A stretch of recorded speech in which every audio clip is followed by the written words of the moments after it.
tenho no bolso. Não vai fazer propaganda pra Bernardes, hein? Não vou mostrar contra aqui. Pode mostrar.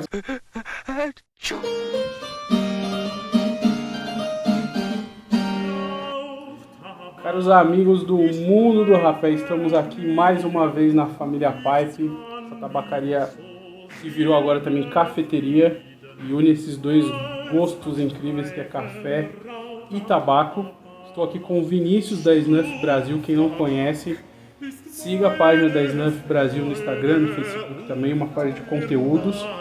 E para quem conhece sabe que a gente tinha se proposto a responder algumas perguntas que vocês mandaram pra gente pelo Instagram, né? Perguntas aí que a gente selecionou, que são as mais interessantes que respondem em geral. Mas um vídeo de rapé não é vídeo de rapé sem uma pitadinha, então estou aqui com o Imperador Reservado, Vinícius, faça as honras. Muito obrigado. Eu vou pegar minha pitadinha também. E vamos responder as perguntas. Quer começar aqui por essas daqui ou pelo... Pode ser pelas suas. Pode ser por essas daqui? Essas daqui são... Só mandou chumbo grosso aqui, capciosas, viu? Vamos lá. Vamos lá, então. Primeira pergunta, acho que você pode responder para essa pessoa. Dicas de como controlar o gotejamento quando ele está muito forte. Faz mal engolir o rapé? Faz mal engolir, não é bom você mandar, né, pro estômago o tabaco. Uma forma de controlar que seja fácil, que o controle de gotejamento ele é um movimento interno bem complexo de você fazer. Você consegue dimensionar o gotejamento interno, ou seja, o que vai para a garganta, que é o que foi reclamado, para o externo, que é o que escorre pelo nariz. Você consegue fazer isso, mas é um movimento interno um pouco mais complexo. O que você pode fazer a primeiro momento é deslocar ele para a garganta, como ele está descendo, jogar para a boca e cuspir fora, não engolir. O movimento de jogar do interno pro externo é como se fosse um pigarrear ao contrário. É o que eu consigo chegar mais próximo de exemplificar. Chama só com o nariz, também. Faça um... Com o nariz ele volta. Um assoar um pouco mais leve para você não se sujar inteiro, mas você consegue dimensionar assim. O interno para externo você consegue só puxar com força o ar. É um movimento que você vai ter que aprender sozinho. Infelizmente a anatomia de cada um varia, como o rapé não tem uma receita certa, esse método também não tem uma receita pronta. E com o tempo e com a experiência você vai acabar conseguindo dominar esse tipo de dimensionamento do gotejamento. Tem duas coisas diferentes. Uma coisa é rapé ir para a garganta e outra coisa é gotejamento. Sim, em dois momentos. O rapé ir para a garganta é quando você, com uma técnica errada, joga o pó seco direto para a garganta. Tira muito forte. Justamente. O gotejamento já é diferente. Você, no primeiro momento, conseguiu colocar o rapé no lugar certo, o rapé sofreu o gotejamento, e o gotejamento aí sim escorreu para a garganta. Um outro ponto interessante é a posição que você fica. Se você tomar um rapé e deitar, provavelmente ele vai descer com uma facilidade muito maior. Vai sentir tudo. Geralmente o gotejamento é o tabaco que está indo para o lugar errado, você vai sentir. Sim. É bem intuitivo, mas com o tempo você vai sozinho conseguir dominar essa técnica. Outra pergunta aqui que chegou no canal também relacionada ao uso. A gente já falou um pouco no outro vídeo, se vocês não assistiram o primeiro vídeo a gente conversou de forma livre sobre rapé, assistam. Mas tá uma pergunta aqui. Uso rapé 3 vezes ao dia ou mais. É recomendado algum tipo de higienização? Se sim, qual? Eu acho que esse ponto toca uma coisa que eu falei no primeiro vídeo, que é até um pouco de bitolação em medir quanto o rapé usa, medir se o nariz está limpo. O rapé propriamente dito, ele vai dar uma limpeza, o próprio gotejamento vai gerar com que você assoe e deixe o nariz limpo depois que você fez o uso. O rapé é antifungicida, antibactericida, sim. Né? O rapé é usado há 500 anos e as pessoas não tinham soro com tanta frequência. Eu acho que assim, se a pessoa está resfriada, um rapé mentolado, a gente até conversou, um rapé mentolado e uma lavagem nasal é um caminho de cura até daquele resfriado e tudo mais. Você dá uma limpada ali nas vias aéreas, mas não é uma coisa que Mas essa bitolação de lavar o nariz, porque usou rapé, gente, o rapé ele lava o nariz, ele limpa o nariz, ele é parte do asseio do nariz, né? Ele tira coisas lá que que ajudam na saúde. Sim, limpa o seio nasal. Uma coisa que você pode utilizar a limpeza nasal é, talvez, no momento muito pontual, você está usando um rapé muito marcante e queira limpar todo o olfato para usar um novo estilo, um outro estilo, mas eu não vejo muita utilidade prática. É bom manter a narina limpa para a saúde nasal, mas nada que se tenha essa grande banho bitolação. quente, né? Um banho quente resolve 90% do que você for precisar. E muitos dos problemas vêm também porque quem usa rapé tem que estar um pouco mais hidratado, porque o nariz seco, quando você está seco, o nariz, a boca racha, o nariz está seco, então você usa rapé. Se não for um rapé mentolado, que tem um gotejamento forte, o que vai acontecer? Vai ficar ali meio ruim. Então o banho quente já ajuda a suar o nariz, limpar o nariz, já está de bom tamanho. Não caiam nessa de quem fala que tem que lavar com pinho-sol, passar escova dentro do nariz. Não. O próprio gotejamento é um sistema autolimpante do nariz, ele está limpando o que está ali. Então é bom você estar sempre bem hidratado, porque o gotejamento ele vai utilizar a água do seu corpo para produzir aquele muco, aquela substância, mas ele está se autolimpando. O nariz é uma parte do corpo que está sempre em contato com o ar externo, então ele tem que ter uma forma de como tá se fazendo uma automanutenção. Que foi incluso um dos problemas que eu comentei que eu tive depois das cirurgias que eu fiz de remoção de carne esponjosa, eu sofria muito com isso, o rapé me ajudou. E o médico disse assim para mim, olha, seu nariz está reformado, né, tá ventilando, mas ele não tem mais aquelas células, aquele mecanismo que faz a autolimpeza. Então o rapé me ajudou muito, porque aquilo ficava parado ali, né, e causava infecções. Eu tinha que tomar antibiótico todo mês, eu até falei sobre isso, né, todo mês eu tomava antibiótico. Mas eu não gosto de passar a ideia que o rapé é algo medicinal, como fazem por aí, porque o rapé tem que ser algo prazeroso. Mas tem essas vantagens também. Tem esses pontos de uso que podem ser a favor de uma prática medicinal, mas o rapé não é brócolis, né? Um ponto interessante para se falar. Rapé é tabaco, rapé não é um remédio. Pode ser usado como, mas não... A primeiro modo, o objetivo é o prazer. Tem um vídeo aqui no canal sobre para que serve rapé. Se vocês puderem assistir também, assistam. Boa recomendação. Uma pergunta interessante aqui. A tabaqueira de madeira apresenta alguma vantagem em relação às latas de metal? Tem que distinguir o que é a lata de metal. Primeiro, conservação de rapé. Lá fora, as grandes marcas mesmo, se dividem em duas praticamente tipos de venda de rapé, né? As embalagens plásticas, que são as famosas tap box. Vocês têm alguma aqui? Acho que eu tenho no bolso. Não vai fazer propaganda para Bernardes, hein? Não, vou mostrar contra aqui. Pode mostrar do outro lado. Tap box, então o mecanismo você abre ela aqui, costuma ser esse padrão. A Potion faz um mecanismo que você levanta, mas é a de plástico. Ela sai aqui do lado, Sai né? aqui do lado para você tomar a pitada. Não sei se a câmera pega bem. Pega, tem um furinho ali. Perfeito, então você consegue fechar e abrir. E tem as latas de metal, né? Deixa eu ver se eu tenho. Não tenho. As latas de metal em geral, que são feitas lá fora, elas apresentam uma desvantagem que é o quê? Com o tempo elas oxidam, porque é utilizado material de aço. As nossas latas de metal da Império do Brasil, elas não enferrujam. Então elas têm essa vantagem. Você pode raspar elas, você pode amassar, elas não vão enferrujar, né?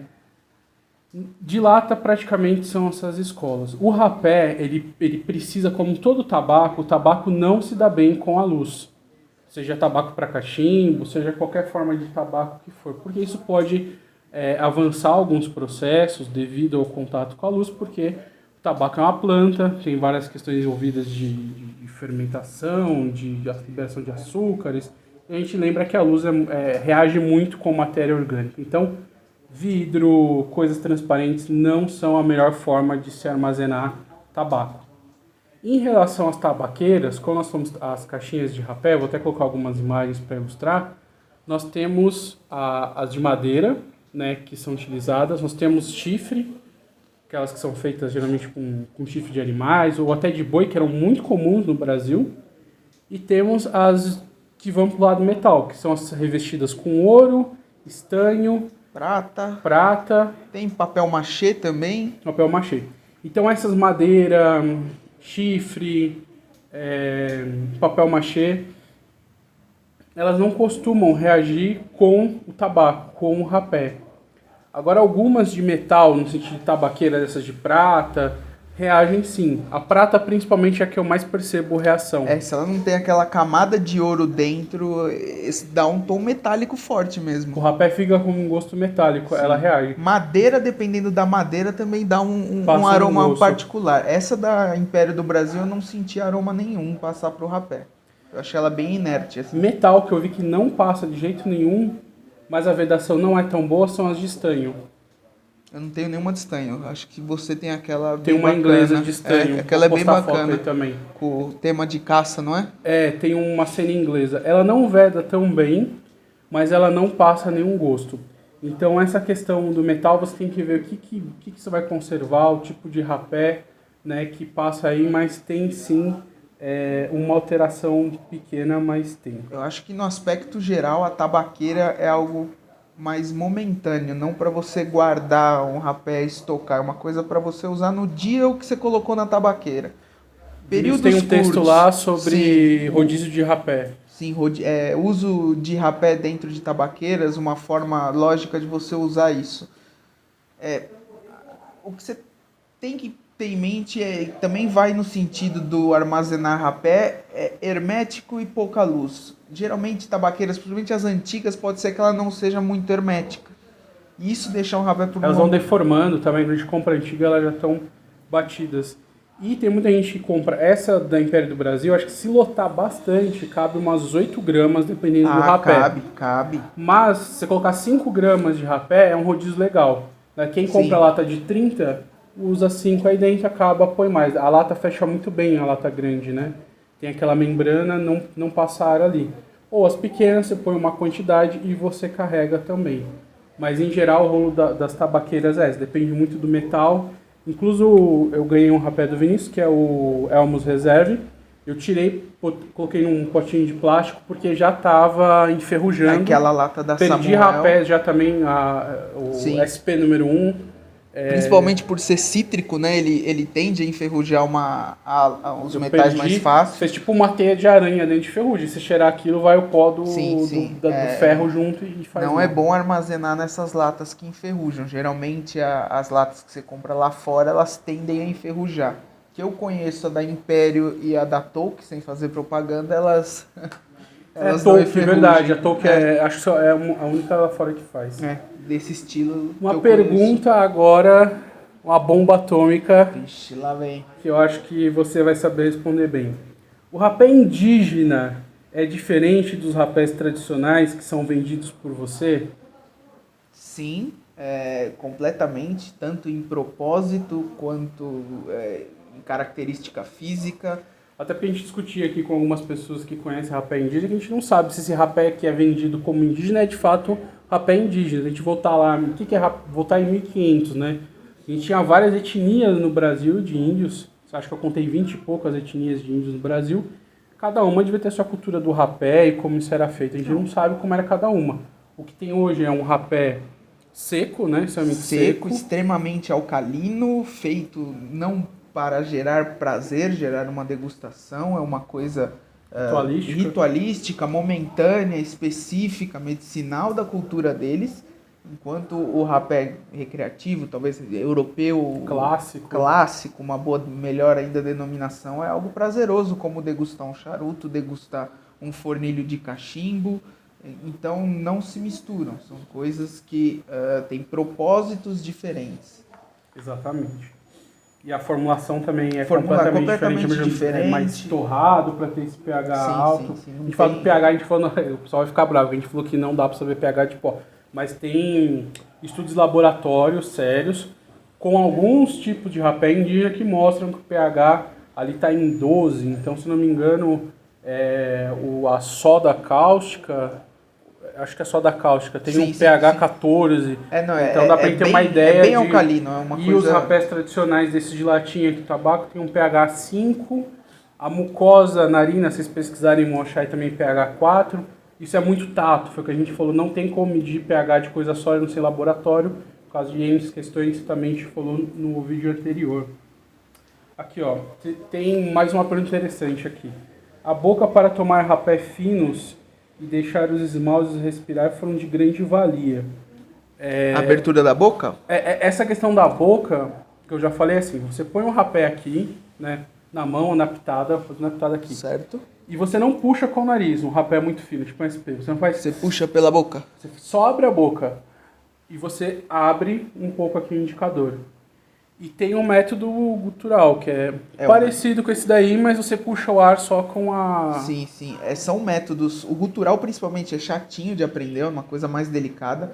Mas esses métodos se baseiam que o nariz está conectado com a boca. Quando você abre a boca e puxa um pouco de ar, ele vai gerar certa pressão na narina. Você vai ter um controle mais fino do que está acontecendo. O gutural é parecido, só que em vez de puxar o ar pela boca, você vai fazer um vácuo com a garganta. E aí, tendo vácuo, vai ter um leve deslocamento de ar para a narina e colocar o rapé no lugar certo. Em geral, o iniciante tem uma dificuldade de medir essa pressão, de colocar uma pressão correta para o rapé ficar na frente da narina. Geralmente, eles mandam para o fundo demais e aí é o problema de ir para a garganta. E esses dois métodos, o gutural é mais difícil de pegar, mas garante que isso não vai acontecer. O da boca é mais fácil. E não gerando tanta pressão, você consegue colocar no lugar certo. Por isso que eu falo, tem que ler os textos do Snuff Brasil sobre métodos e técnicas para aprimorar, mas tem muita gente que faz o método gutural sem perceber, natural, sem saber. Sim. Porque você põe o rapé aqui e você dá uma pressãozinha e já entra. A ideia dos métodos não foi uma coisa que alguém escreveu e depois alguém... De um livro? Não é do livro, isso aí é prático.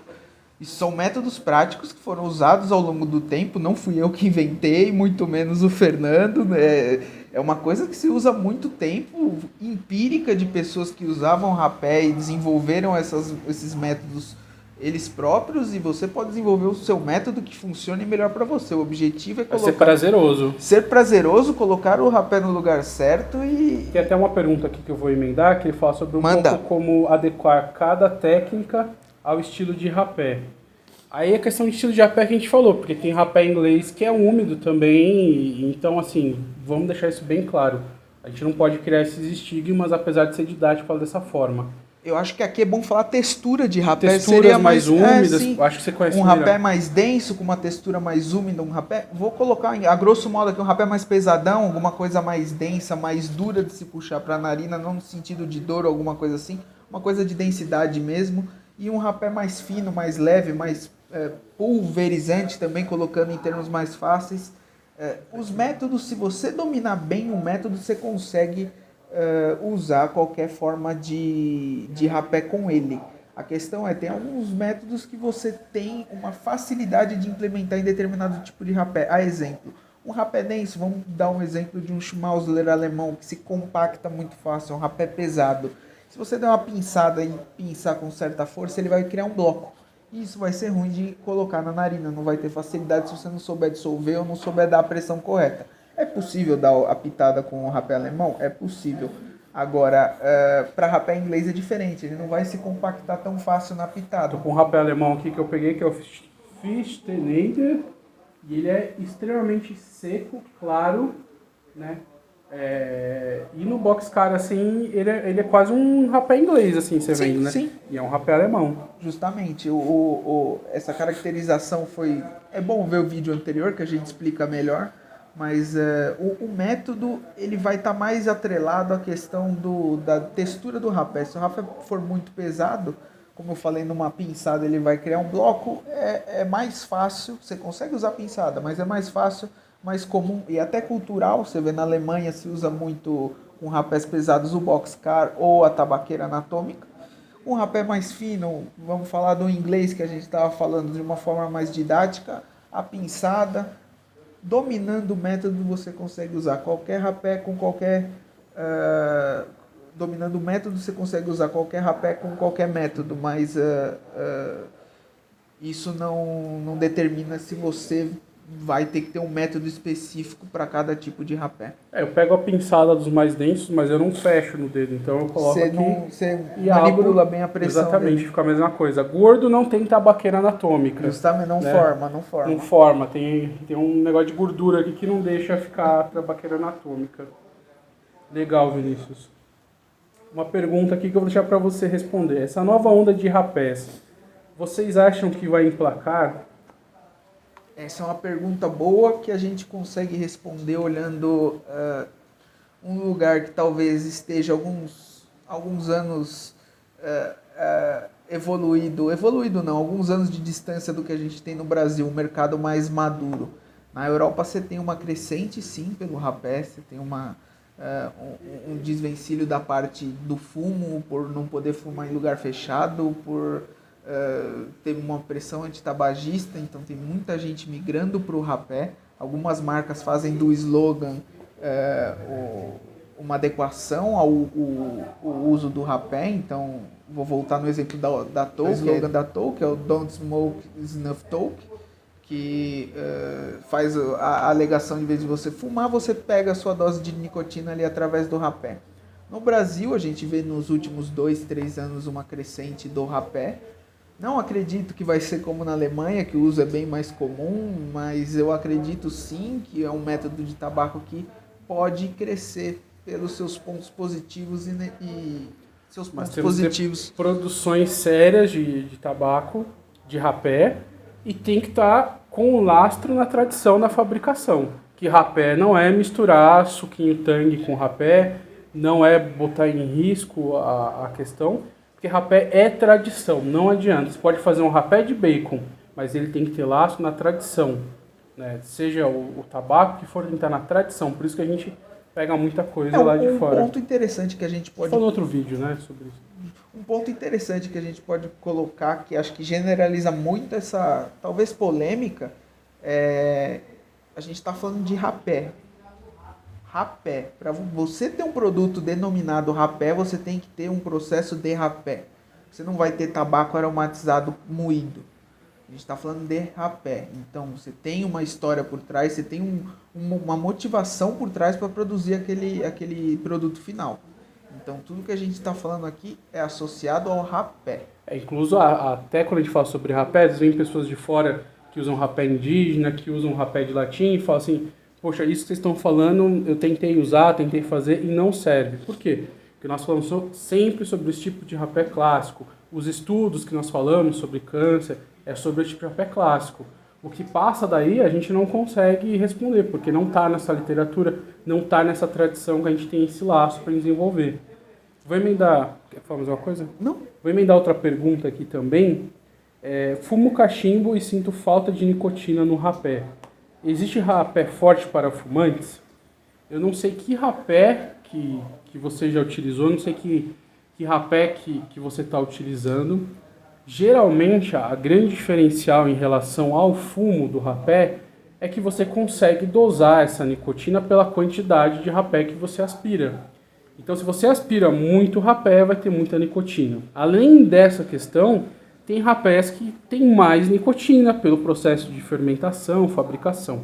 Na Império do Brasil, para quem fuma e quer uma nicotina, eu recomendo o Duque, recomendo o Imperador Reservado, que às vezes tem, dependendo da época do ano, e o Reis, que tem nicotina maior. Se você não está satisfeito com essa nicotina, há duas opções. Ou você tomar pitadas maiores, ou pitadas pequenas, mas em maior quantidade. Isso, sem dúvida alguma, vai trazer saciedade de nicotina, e tem muitas pessoas que deixam relatos, tem um vídeo aqui sobre rapé e parar de fumar, falando que conseguiram através dessa saciedade, né? A absorção de nicotina é cavalar pelo nariz, né? No entanto que você pode pensar, um cachimbo, você moeu o que tem ali. Se você pegar o fumo de mascar, que é aquela quantidade grande, e pegar uma pitadinha de rapé, é um pouco tabaco pela quantidade de nicotina. Sim, um ponto interessante também vai aí do tempo, né? Do tempo de uso, da experiência e da evolução do seu método. A absorção de nicotina, claro, vai depender do rapé que você está usando. Você tem que ter um rapé, se você quer uma nicotina estrondosa, um rapé um pouco mais forte, mas a técnica também influencia bastante. Você conseguir pulverizar de forma homogênea esse rapé na mucosa para essa nicotina ser absorvida. Ela vai ser absorvida só onde estiver em contato da mucosa. E se você encher o rapé de nariz, também chega a um ponto que a mucosa tem um limite de superfície de contato.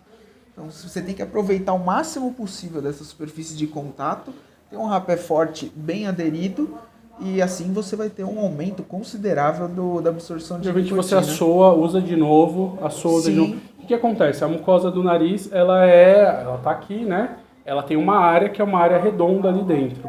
Quando você preencher essa área redonda e começa a colocar rapé aqui dentro, esse rapé já não tem contato, né, com o nariz em volta. Então, assoar o nariz, o gotejamento ajuda bastante, porque quando você tem gotejamento, tá de certa forma quebrando ali aquele tabaco e vai ser absorvido. Uma analogia interessante da superfície de contato da mucosa é um ovo. Se pegar um ovo cru, a casca do ovo vai ser a superfície de contato onde você colocar o rapé. Imagina que a gema e a clara dentro seja o rapé excedente que você colocou, por exemplo, num tamponamento. Você encheu o rapé de nariz. Só vai estar em contato da mucosa a casca. No meio, a gema e a clara não tem contato com a mucosa, não vai ter a absorção de nicotina. Se tiver um gotejamento bem forte, talvez a casca vá para o meio do ovo e a gema suba para a mucosa. Talvez, mas ainda assim a absorção de nicotina não vai ser tão alta quanto se estivesse bem pulverizado. Isso daí são questões, assim, também... A gente acaba tendo que falar de questões médicas, mas o rapé, a nicotina está presente, né? E ajuda muito. Sim. A nicotina tem reações diferentes, né? Em pequenas quantidades ela tem... Eu, particularmente, não sinto isso. Mas os estudos científicos falam que a nicotina, em pouca quantidade, tende a dar um despertar, a pessoa ficar mais alerta. Em altas quantidades, ela tende a causar relaxamento. Né? Com o rapé, a gente, por ter essa precisão de controle, dosagem, né, controle de dosagem, dá para dimensionar perfeitamente esses dois efeitos. Eu consigo sentir, sim, o efeito do despertar, mas é uma coisa que tem que ter certo ajuste fino ali.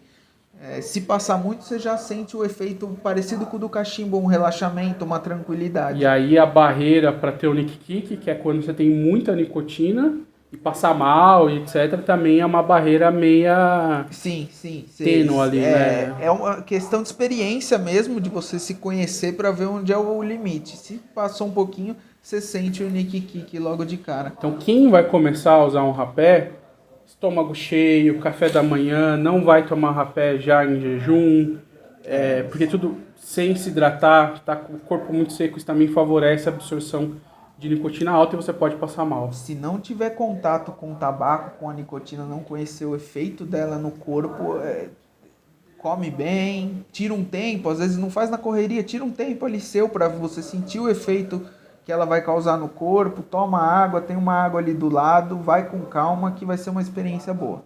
Que ninguém quer passar mal e sempre uma experiência prazerosa. É sempre prazer. Uma outra pergunta aqui, Vinícius. Como adquirir bom olfato com o uso do rapé? É possível? É possível e a resposta é tempo. Tempo.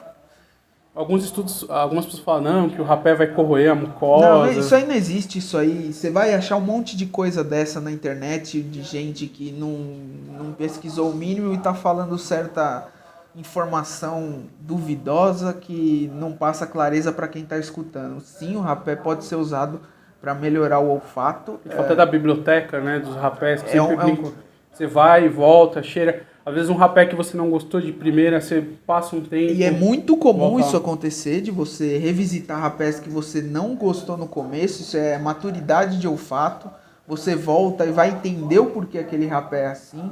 Então é uma biblioteca mesmo aromática de você estimular um sensor do seu corpo, um sentido do seu corpo, a ganhar mais experiências. Você sente um aroma de comida, você vai... relacionar aquilo com o aroma que você sente num rapé talvez mais temperado, um alecrim, alguma coisa assim.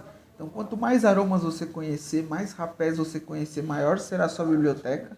E com essa biblioteca grande, você vai ganhando um olfato muito mais apurado. E outra coisa, quando você está com o rapé, obviamente que isso tende a nublar seu olfato em relação ao que está em volta. Seja um rapé mentolado, seja um mentol. Mas eu percebo que quando eu não estou com o rapé e sinto um aroma, isso tem vindo de uma forma muito mais forte do que vinha antes. Muito mais intensa, sim. Que o seu nariz está treinado a sentir o cheiro. Sim, uma coisa que, para mim, é um ponto negativo de você ter um aroma um pouco mais treinado, é que você fica muito mais sensível a odores ruins. Então é horrível, assim, é um aroma que uma pessoa que não treina muito o olfato, tá, é ruim. Pra você fica insuportável, fica muito ruim mesmo. Então é uma coisa de você sair perto porque o seu aroma ele tá sensível ao ponto de detectar aquilo com muito mais pungência. Outra pergunta aqui que eu acho que vem nesse sentido, qual o efeito mais prazeroso que um bom rapé de qualidade proporciona? É indescritível nesse ponto, porque pode ser uma memória olfativa que seja da sua infância, do momento muito bom da sua vida, ou um aroma novo que você descobriu que é sensorialmente muito agradável, ou o relaxamento numa nicotina de você escutando uma música agradável, tomando, comendo alguma coisa legal. Então é uma experiência. O olfato é muito negligenciado, né? Principalmente por causa dos estímulos audiovisuais. A gente está acostumado com som o tempo inteiro, vídeo, imagem, então a gente é super exposto a isso.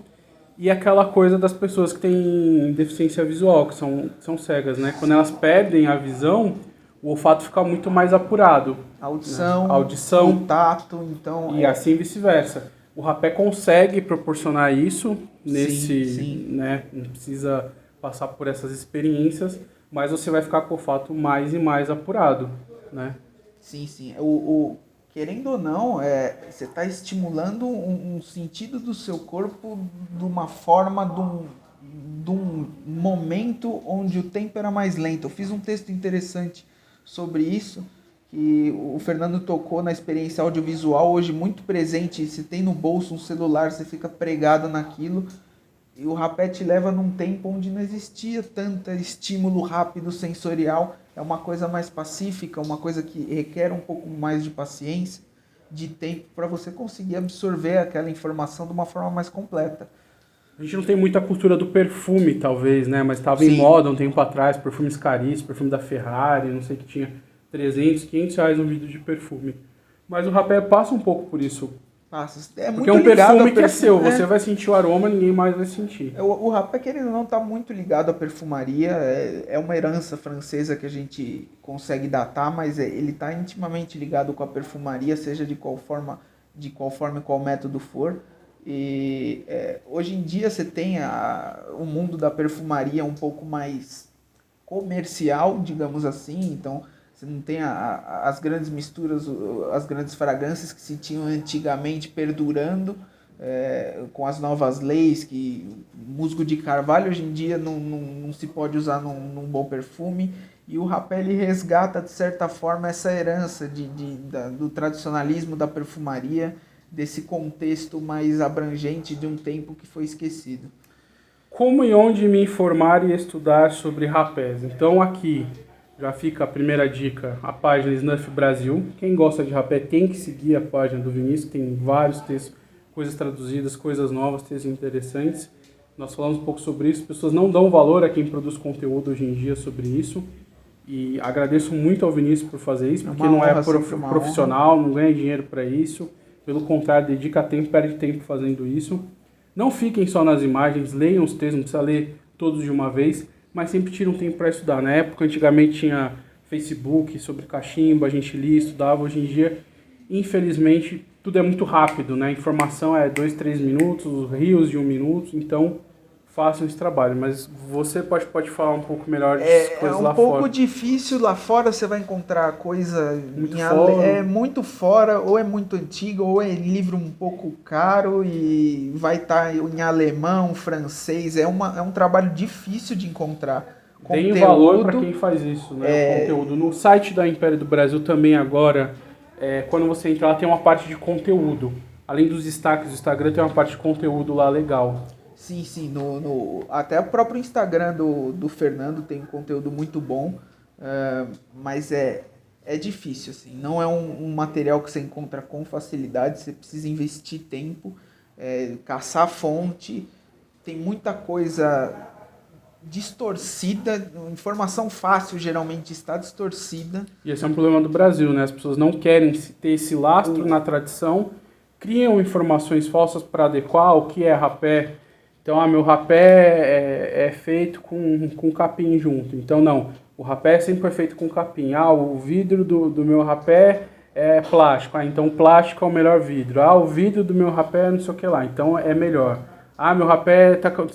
Então, assim, não, a gente quer se basear no laço, que é a tradição O do rapé. imediatismo não cabe dentro de uma coisa que anda em um tempo muito mais lento, em um tempo diferente, onde o imediatismo não se baseava na sociedade inteira. Então, é trabalhoso, é um conteúdo difícil de encontrar. A gente tenta fazer o melhor que dá, mas não é fácil. Não é. Então, pessoal, é isso.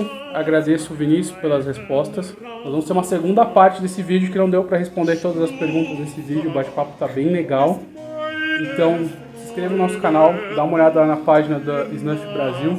Esse conteúdo vai ficar aqui no nosso canal do YouTube. As duas páginas são no Instagram. E vocês também podem seguir lá, mandar perguntas que eles também respondem. Então é isso, pessoal.